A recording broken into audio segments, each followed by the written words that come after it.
శివుని మెడలో నాగరాజా, చిన్ని పార్వతి పిలిచెను దేవా, దేవి పిలుపును ఆలకించావా. శివ నాగరాజా, తల్లి పిలుపును ఆలకించావా.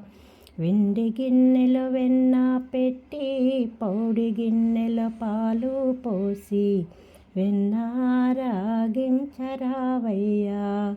శివ నాగరాజా, పాలు ఆరాగించరావయ్యా. శివ నాగరాజా, తల్లి పిలుపును ఆలకించావా.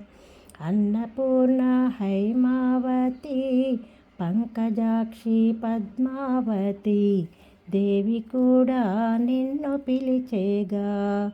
శివ నాగరాజా, తల్లి పిలుపును ఆలకించావా.